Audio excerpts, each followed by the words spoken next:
video of my solar. But what I wanted to show you was how this charge controller acts. Right now I'm only pulling about 4.5 amps. What I'm going to do is plug in a 250 watt heat lamp, which is right here. See if I can focus in on it. And I'm going to plug it in right here. Now, what I wanted to show you is how long it takes for this charge controller to analyze its PowerPoint tracking. So what's going to happen is it's going to analyze what's coming in and what's going out. I am now pulling about 24 amps. And what's going to happen is this thing's just kind of going to quit charging. It's going to go to all zeros here on the amp side, and it's going to analyze everything, and then it's going to find the best voltage that it needs to be at to produce the most power. And I just wanted to show you how long it takes for it to do that. So it takes a few seconds, roughly around 30 to 45 seconds before it does it.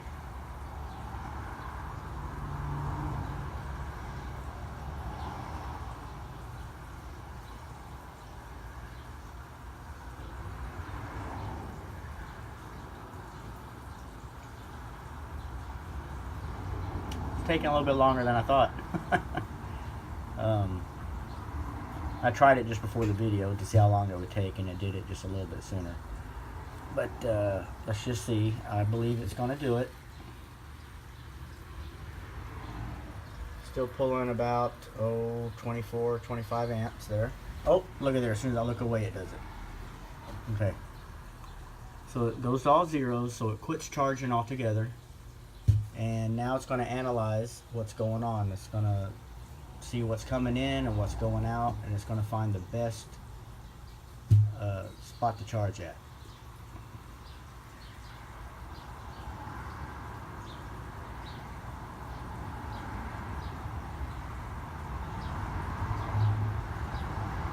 And 18 amps.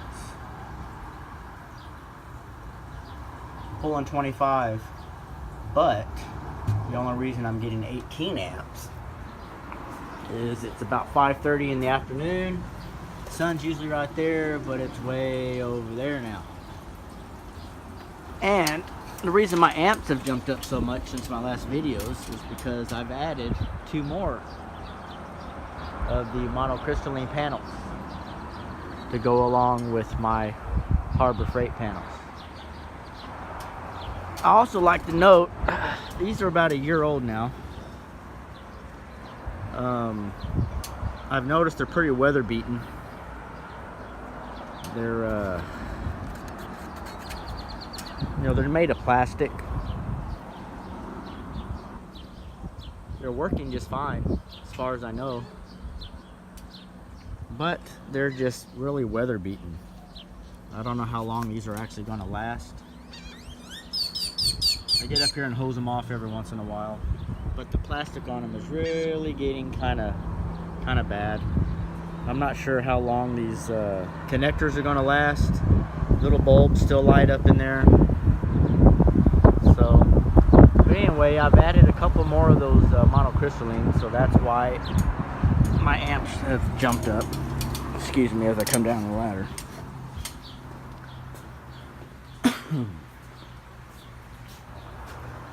And it's gone behind, sun's really going down, the clouds are coming in.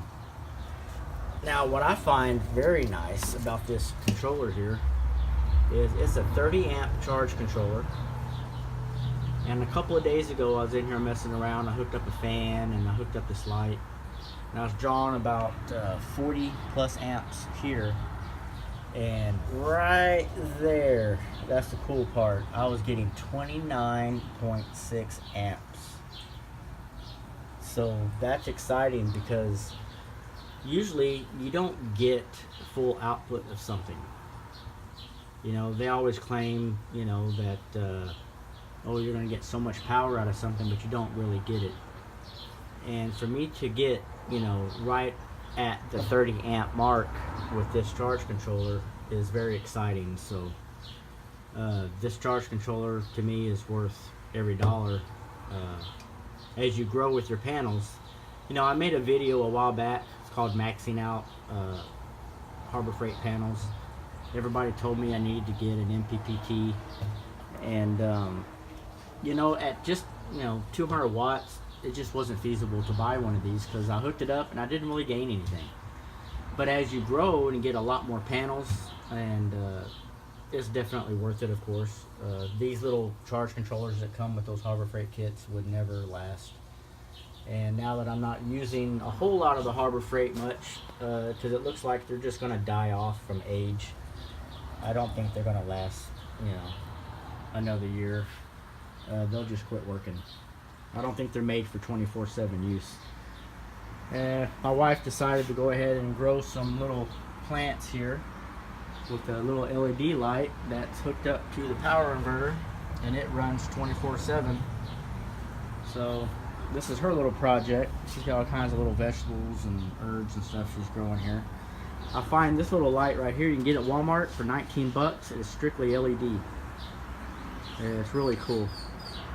And this is a little Amazon find here, and it's also LED. It's got these little LEDs under there, and she's growing her little stuff here, and find that really cool. You just leave this thing on. It's all solar powered, and it's kind of neat. It's just a little project that we're doing. But I just wanted to show you all that time frame that it takes for this to actually pinpoint where it needs to be. And I'm going to show you all that 29.6 amps. Let's see what tomorrow looks like. I'll be getting home tomorrow, probably around the 1 o'clock range. I'll come out here. If it's nice and sunny, we'll power this thing up, and I'll pull as many amps as I can out of it, and we'll see what happens. And as always, thanks for watching.